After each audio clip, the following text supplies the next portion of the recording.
Welcome back to episode 2 of Lismo Reads the Divine Comedy.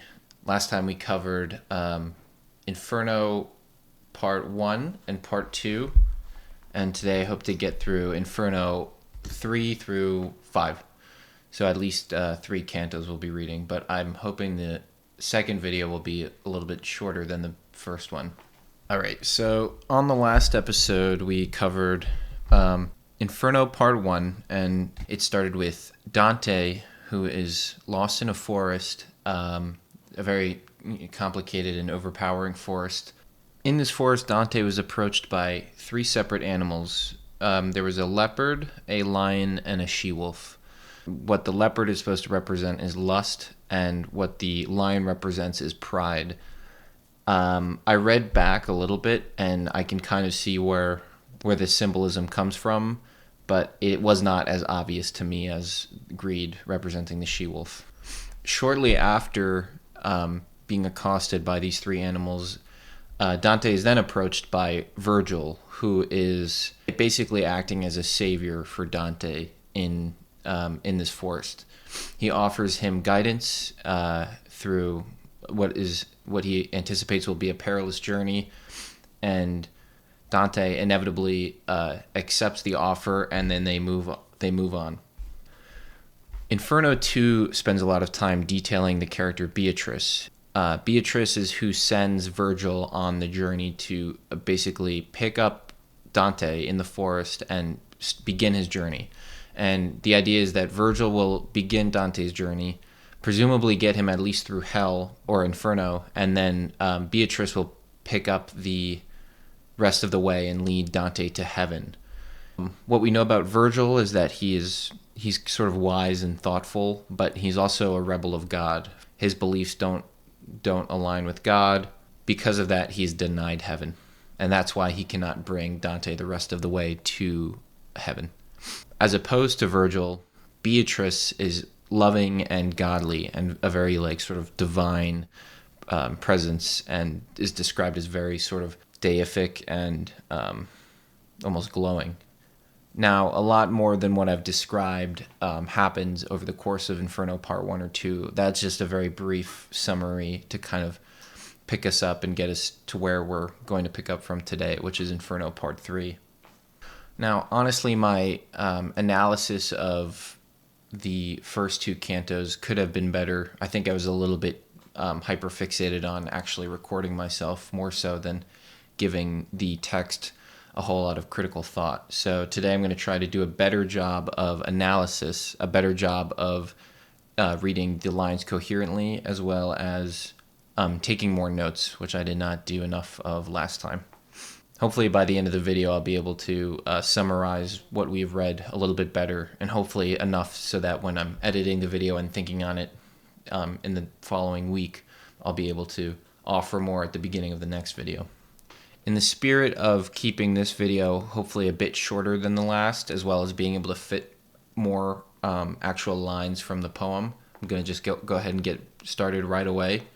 And, we'll go ahead and get picked up right from Inferno 3.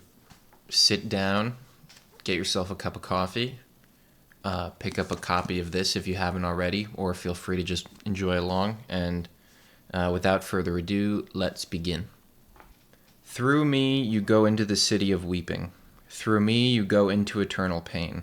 Through me you go among the lost people. Justice is what moved my exalted Maker. I was the invention of the power of God, of his wisdom, and of his primal love. Before me there was nothing that was created except eternal things. I am eternal. No room for hope when you enter this place. These words in an uncertain color were written above a gate. And when I saw them, I said, Master, it is hard to follow the meaning.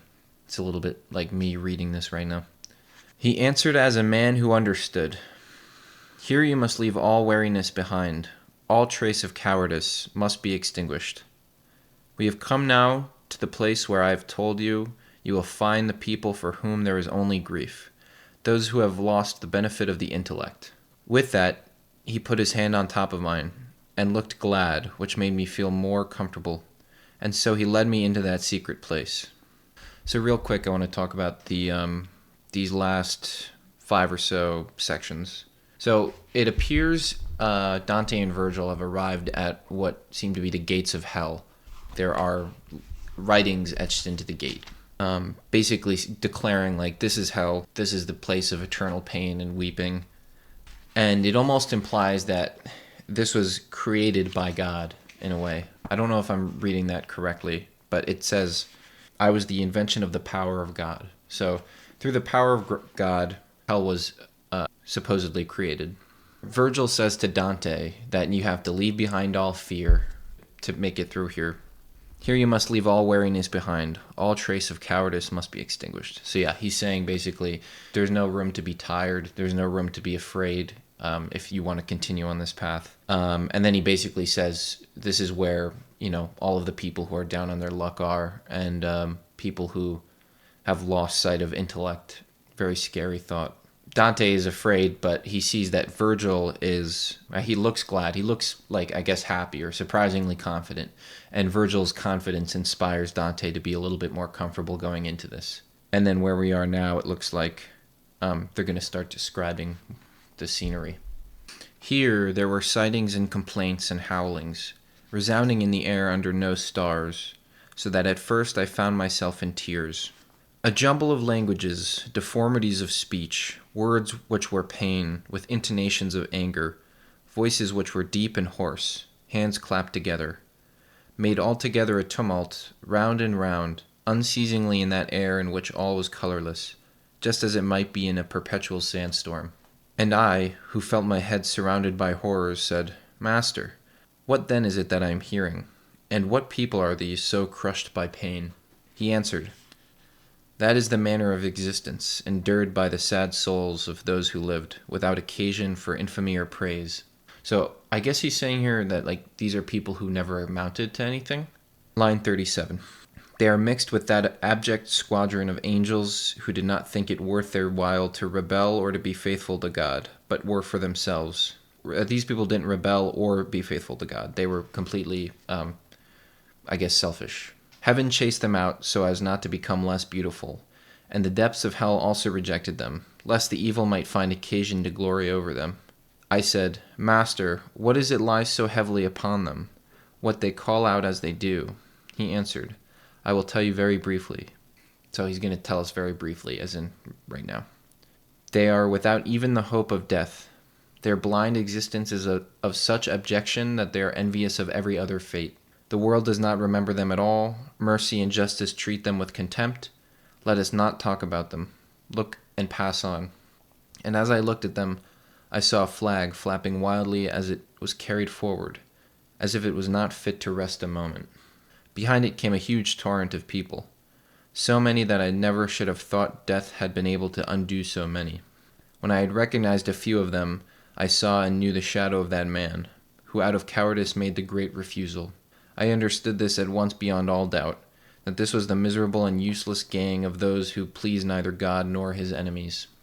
That calamitous crowd, who never were alive, were naked and their skins blown with the bites of swarms and wasps and hornets following them. Their faces ran with blood from these attacks, and mixed with tears it streamed down to their feet, where filthy creeping creatures swallowed it. And when I cast my eyes a little further, I saw people on the bank of a great river, and so I said, Master, if you are willing, tell me, who are those people, and what is it determines that they have such anxiety to cross? Or so it seems to me in this faint light. He answered, These are things you will be told when our steps come to a halt, as they will do on that sad strip of land beside Acheron. Then, with my eyes cast downwards out of shame, for fear that what I had said had given offense, until we reached the river, I had said nothing. So there's a little bit to talk about here. It seems, it was confirmed by Virgil that this level of hell that they're on is reserved for people who were basically either not good nor evil, but they were in this zone of selfishness. The deeper levels of hell are reserved for those who, I guess, Satan would honor. It seems like this level is almost the worst one in a way, because nobody's looking out for them in a sense. And the depiction that Virgil paints for us is, rather dark and gruesome here. I mean, Seems like these people are kind of in a constant state of agony where they're running around with tears and blood streaming down their face, being attacked by bugs, and they're in like a massive crowd, just basically stuck running around and being in pain and suffering. What's interesting about this is that I think this description that Virgil gives us here would probably describe most people. I took a quick look at global religion statistics, and people who are unaffiliated with any religion make up a whopping 15% of the total population. 1.2 billion people unaffiliated with religion would, according to Dante, be put in this level of hell that could potentially be one of the worst levels to be, of eternal pain and suffering. So it's kind of like a bold statement to be making in a piece of work. And that's not even accounting for people who do subscribe to religions but don't actually practice what they are supposed to be. You know, people who basically are Christians but they don't actually go to church, or they really just use religion as means for their own selfish needs or desires. We're going to press on.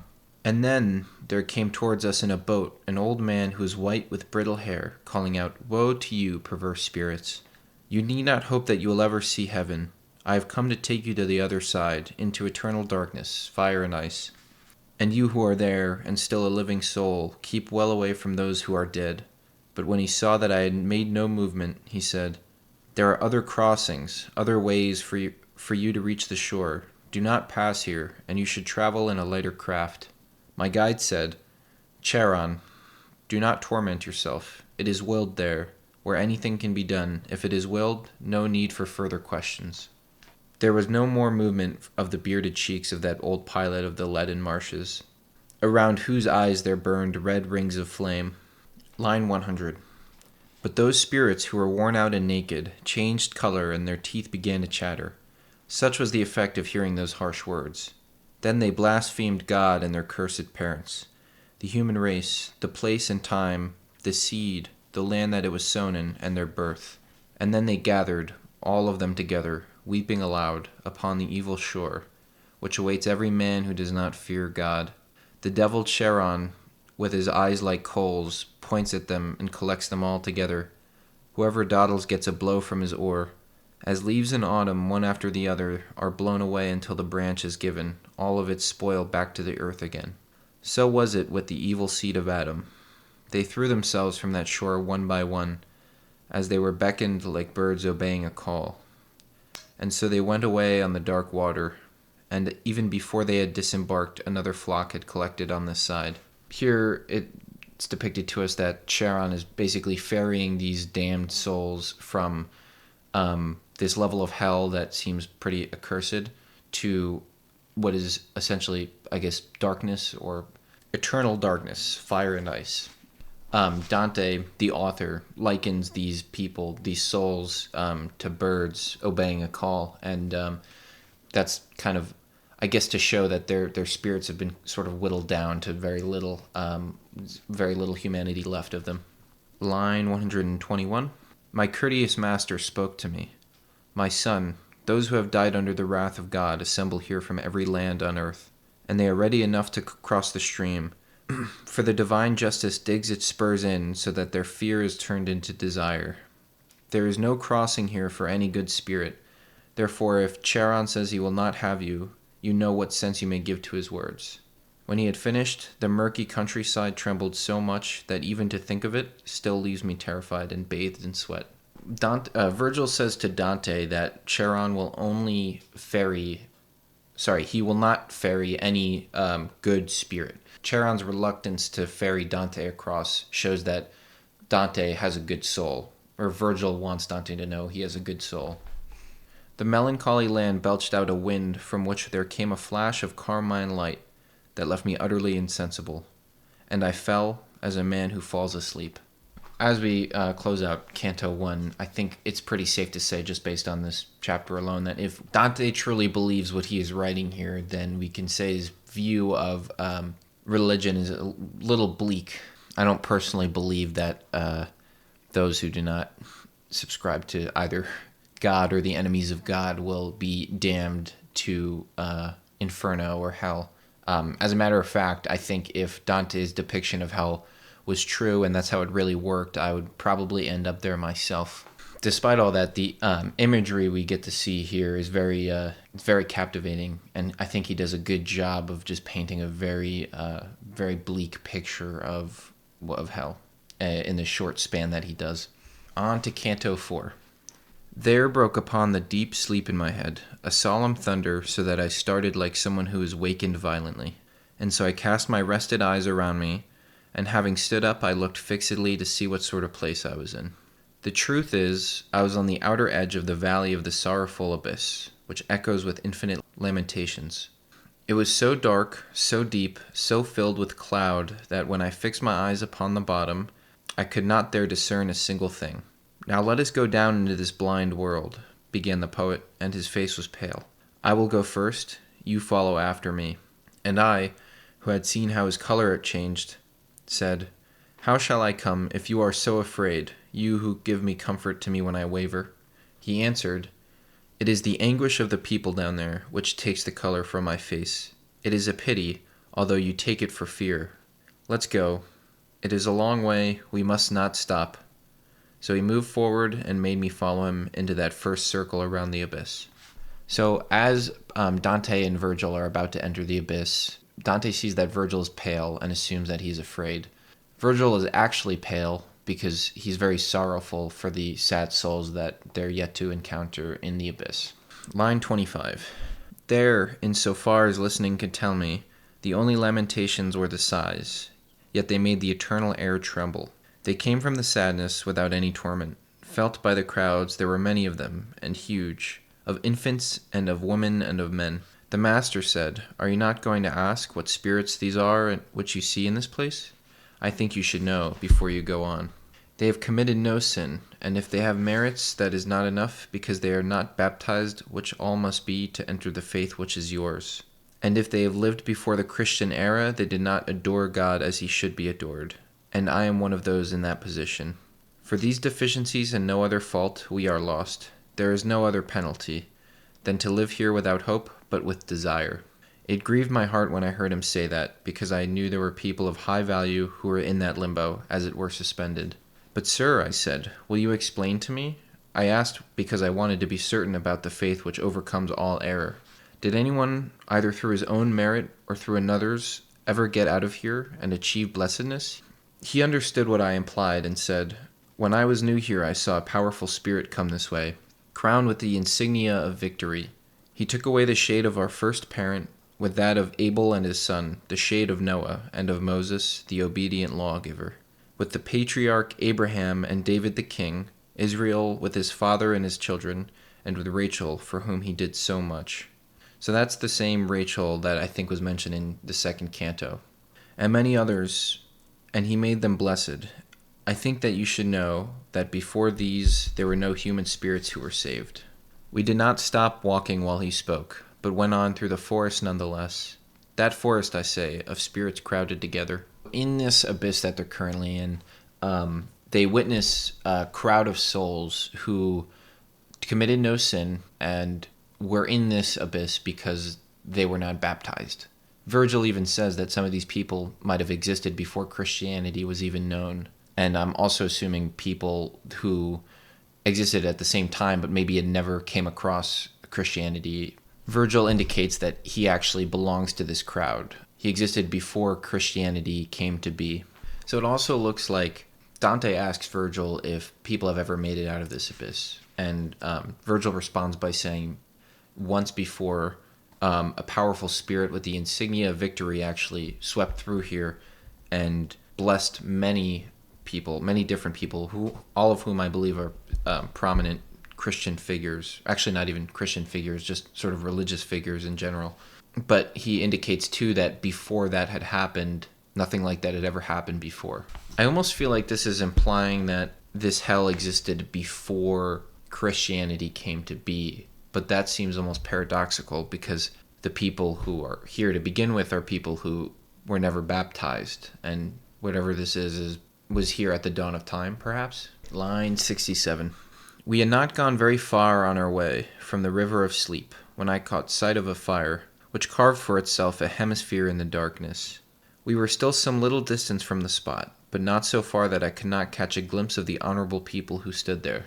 Oh, you who honor sciences and arts, who then are these who have so much honor, that in this manner they are separated from the others? He answered me, the honored reputation which still re-echoes in your life up there wins grace in heaven, which gives them this advantage. Meanwhile I heard a voice. Do honor, it said, to the magnificent poet, for his shade which had departed is with us once again. And when the voice had stopped and all was quiet, I saw 4 immense shadows come toward us. They had no appearance either of grief or happiness. The good master opened his mouth to speak. Observe the one whose sword in hand comes first, in front of the 3 others, as their chief. That is Homer. There is no poet above him. The next who comes is Horace, the satirist. Ovid is the 3rd. Then last of all comes Lucan. Because they are all poets as I am, it was our common name, the voice called out. They welcome me, and in that they do well. So they come across a group of people who were dedicated to the arts and to the sciences. And Dante calls out to them, wondering why they were able to separate from the rest. I think it's Virgil who responds and says, the honored reputation, which still re-echoes in your life up there, wins grace in heaven, which gives them this advantage.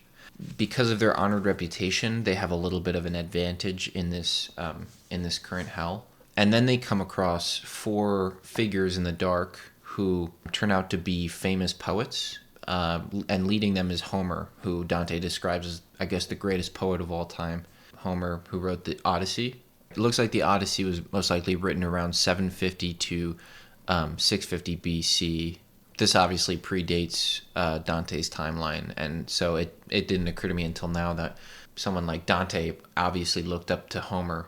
This is interesting to think about because if you took a modern poet who, say, looks up to Dante, that's only about an 800-year gap versus what is almost 2,000 years between Dante and Homer. That's a long time for text to sort of proliferate, become ingrained in the culture of the time, enough for it to influence somebody like Dante and his poetry.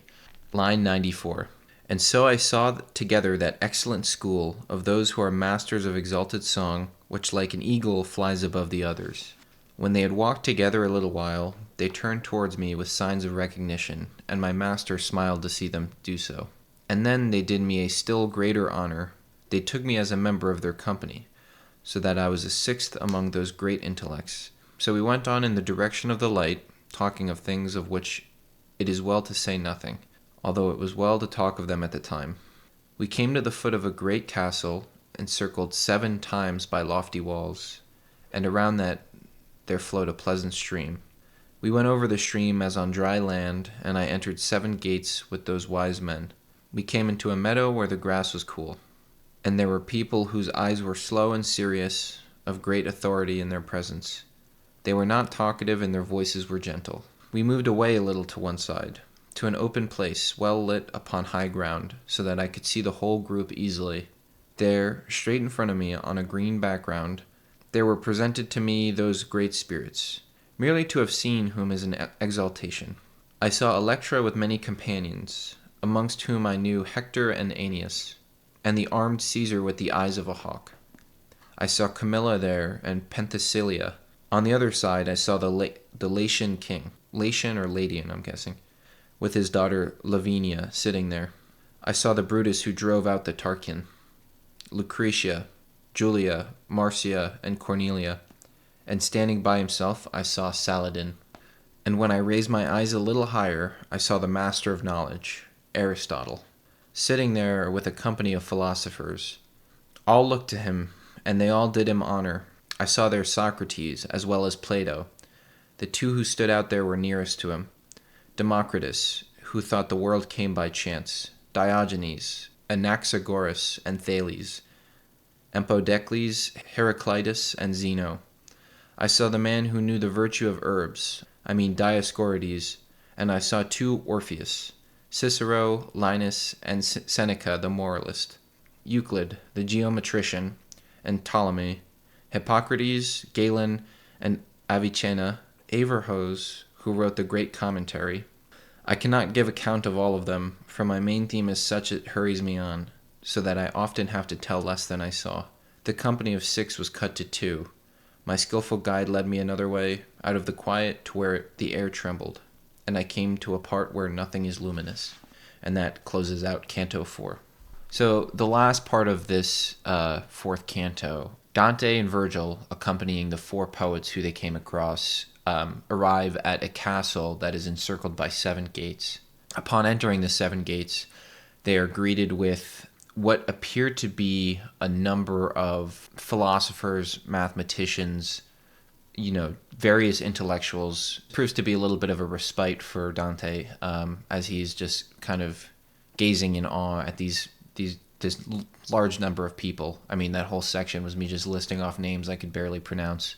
But finally, as they, I think, reach the end of this section, it closes out with, "And I came to a part where nothing is luminous." So all of the light is gone, and now he is entering, presumably, darkness. So it is the next day, but I actually decided to keep this sweater on for continuity's sake. Now, on to the 5th canto of Inferno. "And so I went deeper down from the first circle, into the second, smaller in circumference but greater in its cries and stinging pain. Minos was there, scowling and terrible, examining the faults of new arrivals. He judges them and sends each to his place. I will tell you, when the ill-born spirit comes to him, there is nothing that is not confessed. When he takes cognizance of any sin, he sees what place in hell is suited for it, and whips his tail around himself as many times as the circles the sinner must go down. A crowd of sinners always stands before him. Each of them takes his turn to go to judgment. They speak and listen, then they are swirled away." Okay, so this Minos guy, or Minos, is he's tasked with judging these sinners, and the amount of tail swipes he does, I guess, dictates how many levels they go down. Line 16. "O you who come into this place of pain," said Minos to me when he saw me there, and for a moment he paused from execution. "Be careful how you enter and whom you trust. Don't let yourself be tricked by the wide entrance." My guide said to him, "Why do you call out? Do not impede him, for his going is fated. It is willed where everything is possible. If it is willed, and ask no further questions." And now the painful notes began to fall upon my ears, for now I am come indeed, to where a great lamentation strikes me. I have come to a place where every light is silenced, which roars just as the sea roars in a storm, when it is beaten by conflicting winds. The infernal gale which blows and never pauses, directs the spirit which it carries before it, harassing them with turning and buffeting. When they arrive at the threshold of this ruin, there are cries, complaints, and lamentations, and there they blaspheme against the divine power. I understood it is to this torment that are condemned those who sin in the flesh and let their reason give way to their wishes, and as starlings carried away on their wings in the cold weather in vast wavering troop, so that breath carries the unfortunate spirits. It drives them here and there, now down, now up. There is no hope ever to comfort them. They cannot stop or ever suffer less pain. And as the cranes go, chanting as they fly, stretched out in a long ribbon in the air, I saw the approaching shadows, uttering cries as they were carried by the trouble I have spoken of.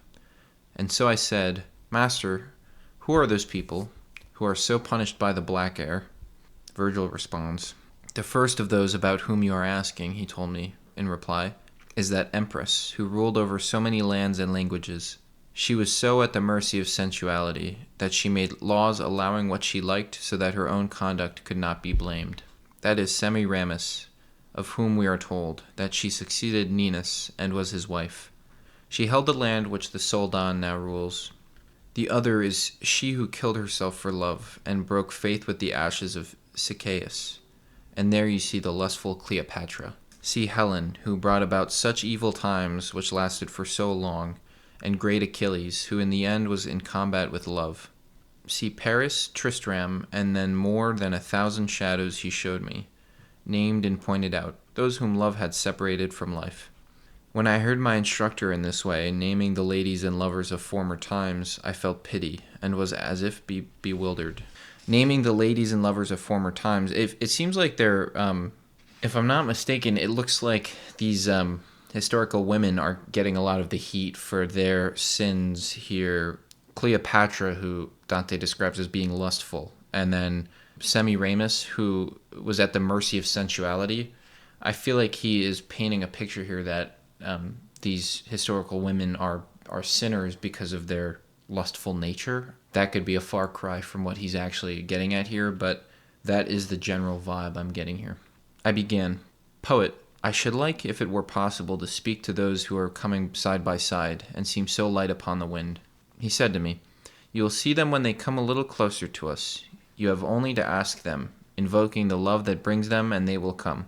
As soon as the wind blew them to where we were standing, I raised my voice. "O you two painting spirits," I raised my voice. "O you two panting spirits, come now and speak to us, if it is not forbidden." And just as the doves called home to their desire, with stretched and steady wings back to the nest, come through the air because instinct carries them, so, separating from the flock where Dido was, they came towards us with the malignant air, so strong was the affection of my cry. O kind and gracious living creature who go through the darkened air to visit us, although when alive we dyed the world with blood, if only the King of the universe were our friend, we would pray to him that you should have peace, because you pity our perversity. Matters it pleases you to hear and speak of, we will now hear and speak about to you, while the wind is silent as it is now. The country I was born in lies along the coast, just as the point the Po descends to have some peace among its followers.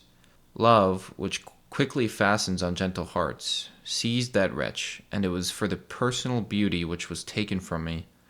How it happened still offends me.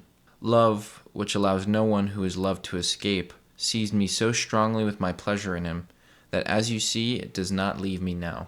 Love led us too to find a single death. Cana awaits him who brought us to this end. These were the words which came to us from them. When I had heard the souls in their suffering, I bowed my head, and kept it bowed so long that that at last the poet said, "What are you thinking?" When I replied, I started, "Oh, alas, that such sweet thoughts, desires that were so great, should lead them to the misery they are in." I turned to them and spoke again, starting this time, "Francesca, your great sufferings make me weep for you out of sadness and pity. But tell me, in the time of those sweet sighs, how and on what occasion did love allow you to experience these uncertain desires?" And she replied, "There is no greater sorrow than to think backwards to a happy time, when one is miserable. Your instructor knows this. But if you have such a desire to know the first root of our love, then I will tell you, although to do so it will be as if I wept. One day, when we were reading for distraction how Lancelot was overcome by love, we were alone without any suspicion. Several times what we were reading forced our eyes to meet, and then we changed color. But one page only was more than we could bear. When we read how that smile, so much desired, was kissed by such a lover in the book, he, who will never be divided from me, kissed my mouth. He was trembling as he did so. The book, the writer played the part of Galahalt. That day we got no further with our reading. While one of those spirits was speaking in this manner, the other shed tears that, out of pity, I felt diminished as if I were dying, and fell down as a dead body falls. Now, this part is pretty sad because here Dante is speaking with somebody named Francesca, and I don't know if Francesca is a historical figure or if she is just a character for the sake of this book. But Francesca details to Dante that she became a sinner and she's in this state of hell because of her intimacy with somebody who was presumably who she was out of wedlock with. Francesca is essentially being punished here because of her intimacy with somebody she was falling in love with, and I guess her intimacy out of wedlock is what is now putting her in this place. Okay, so that'll end it for the reading today, but I would like to do a brief summary of what we've read so far to end out the video. So in Canto III, this is the one we started with, Dante and Virgil arrive at the gates of hell, which have etchings in them, basically indicating that this was sort of an invention of the power of God. Virgil says to Dante before they enter that Dante has to leave behind all fear to get through this next portion of the journey. Virgil's confidence in going down here inspires Dante a little bit to be a little bit less afraid of what's ahead. In this level of hell, we see the people in life who neither served God nor God's enemies. It's pretty clear that they're suffering a lot. Virgil indicates that the lower levels of hell are reserved for those who the devil feels honors him. They come across Charon in this level, who is ferrying the souls of the damned into some great darkness, which I don't think it's exactly clear what they're going to. He actually refuses to ferry Dante, which Virgil says is a good sign, because Virgil says Charon does not ferry good souls. This is implying Dante is a good soul. In Canto IV, they end up in the level of hell where Virgil is actually from, and this level of hell is reserved for those who were never baptized. And Virgil indicates too that those born before Christianity are included in this group. So people who never even had the chance to get baptized are on this level. And I think he says he's one of those people who existed before Christianity. One thing I noticed was they refer a lot to the shade of the characters in here, and I think the shade here represents the souls of these people in the layer of hell. So Dante is a living soul, and we know that, but the people here, and I think Virgil as well, are not living souls, and I think their presence is referred to as a shade. In this level, they come across those who were dedicated to arts and sciences, and among this group, or at least off to the side, I think, from this group, were four very famous poets. Now, these four poets are Homer, I believe, of the Odyssey fame. Then there were three other ones, Horace, Ovid, and Lucan. They accompany these four poets to this castle encircled by 7 gates, and upon entering, they are greeted by a numerous amount of philosophers and mathematicians and kind of just general intellectuals. That's implying that there's this level of hell that is sort of reserved for people who are dedicated to great things but were not religious. This area is something of a respite from where Dante and Virgil previously traveled through, because these people aren't suffering. They're described as being thoughtful and brooding. I think they were like conversing with each other too, so they're still, even beyond death, continuing on their philosophical discussions, or maybe their math studies, whatever. Honestly, this seems like a pretty cool place to be, personally. Heaven sounds grand and all, but these guys are just hanging out all together. Some of the biggest minds of all of history just hanging out, shooting the shit, and seems like it'd be a cool time. Seems like it'd be a fun place to hang out for a little bit. Maybe not for all of eternity, but I wouldn't be upset if I ended up there. That'd be something of a great accomplishment. Now, in Canto V, they come across this new character named Minos, who is judging sinners. How they described it was that each whip of his tail would determine which level of hell the sinners fall down to. And then we get to the part where they list off a bunch of historical women who ended up in this group of sinners because of their promiscuity and sensuality, as he describes it. Dante speaks briefly with Francesca, who gives her personal account of what happened, and she basically describes falling in love with a man who, I think they were reading about Lancelot, and then they sort of just had a moment where they ended up sinning, and because of that, she ended up here in this level of hell. The 5th canto closes out with Dante, who is almost so distraught by this story, by seeing these women and speaking with Francesca, that he feels his body like diminishing and dying. And he says on the very last line, "Felt myself diminish as if I were dying, and fell down as a dead body falls."